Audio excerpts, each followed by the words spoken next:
ninkan waxa lagu magacaabaa Iidle Aadan Maxamed waa samafale aad iyo aad u wanaagsan oo ummadda Soomaaliyeed ugu jira boos muhiim ah oo aad u weyn waxa uu kamid yahay samafalayaasha waqtigooda iyo xoogooda u hibeeyay sidii ay u caawin lahaayeen dadka dhibaataysan iyo masaakiinta waxa uu hayaa shaqadii ay dayaceen wasaaradihii loo sameeyay inay bulshada u adeegaan haddii ay noqon lahayd wasaaradda maareynta musiibooyinka midda abaaraha iyo kuwa kale ee isku sheega inay baahida la dagaalaan Iidle Aadan waa shumaca u iftiimaya oo uu ku tashanayo qof kasta oo danyar ah oo uu isleeyahay haddii hal mar aad la kulmi lahayd oo uu ku imaan lahaa noloshan iyo duruuftan waad ka bixi lahayd isagana waxaad moodaa inuu fariintaas ka shidaal qaadanayo oo qofka uu ka duruuf badan yahay ayuu u tagaa oo uu caawiyaa haddii aan qaar kamid ah ku xasuusiyo barnaamijyadii samafal ama caawimaadihii ugu waaweynaa ee Iidle uu sameeyo waxa kamid ahaa gabadhii sheekadeedu ay Soomaali oo dhan qabsatay ee dhimirka ka xanuunsaneed oo u waalatay nin oday ah oo lagu qasbeeyay taasoo muddo dhowr sano ah ku xirneed tiirka buush ku yaala meel cidla ah dhammaantiina aad baraha bulshada ku arkayseen dhibaatada iyo duruufta ay gabadhaasi ku sugneed iyo xaaladda quusta ah ee ay faamilkeedu ku jireen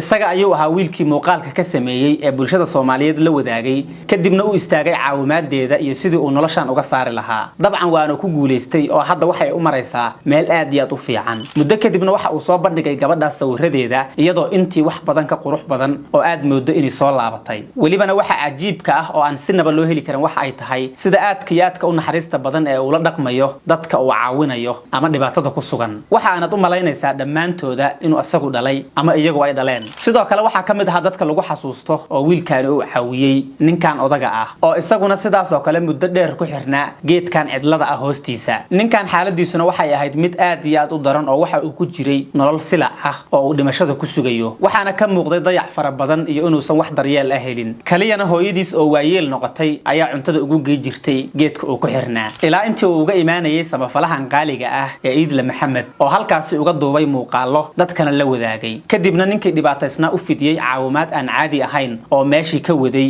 waxa uu geeyay mid kamid ah isbitaalada lagu la tacaalo dadka dhimirka ah oo uu leeyahay Dr. Xabeeb oo isaguna bulshada Soomaaliyeed kaalin aad u weyn ugu jira insha Allah muuqaal ayaana ka soo sameyn doonaa ninkii muuqaalkii aad ogeed lahaa ee duruuftii aad aragteen ku jiray hadda waxa laga soo saaray nin adiga ka qurxan oo aad moodo inuusan weligiis xanuunsan kadib markii uu helay daryeel iyo la tacaalid caafimaad haddana waa adiga arkayo quruxdiisa iyo shacniga ka muuqda waxaana alla ka sokow arintaas ka dambeeyay oo shaqada aadka u wanaagsan qabtay waa Iidle Aadan Maxamed sidoo kale Iidle waxa lagu xasuustaa sheekadii caan baxday ee uu lahaa ninkii lagu magacaabi jiray Adeero oo isaguna xilliga ku sugnaa dhibaato midaani oo kala ah Iidle ayuuna ahaa ninkii bulshada Soomaaliyeed la wadaagay ee caawimaadda aan caadiga ahayn u fidiyay sidoo kale iyaguna waxa tiro beel ah oo aan hal muuqaal iyo hal sheekaba lagu soo koobi karin dadka uu sida maalinlaha u caawiyo oo gacantiisa sugaya intii aan halkan ka sheegana waxay ahaayeen kuwii ugu caansanaa ee fariinta gaarka ah gudbinayay maadaama dadkaasi ay ku sugnaayeen dhibaato aad iyo aad u daran oo maantana uu ka soo saaray dad caadi ah oo bulshadooda ku dhex jira sababta aan Iidle sheekadiisa idinku la wadaagayna waxa ay tahay inaan ku dhiirigelino oo aan u sheegno inuu bulshada Soomaaliyeed u hayo shaqo aad iyo aad u muhiim ah oo qof u qabtaa uu yar yahay waxaan Allah subhanahu wa ta'ala uga baryaynaa in adduun iyo aakhiraba uu ku barakeeyo sida aad ogeydeenba waxaan horay u ballan qaaday inaan dhiirigelin doono qof kasta oo bulshada Soomaaliyeed kaalin muhiim ah ugu jira waa jira dad asaga la mid ah qaar waan ka hadlay kuwa kalena waa ay soo socdaan adinkana waxa la idinka rabaa dadka noocaas inaad dhiirigelisaan oo markasta aad garabkooda ahaataan aad iyo aad u mahadsantihiin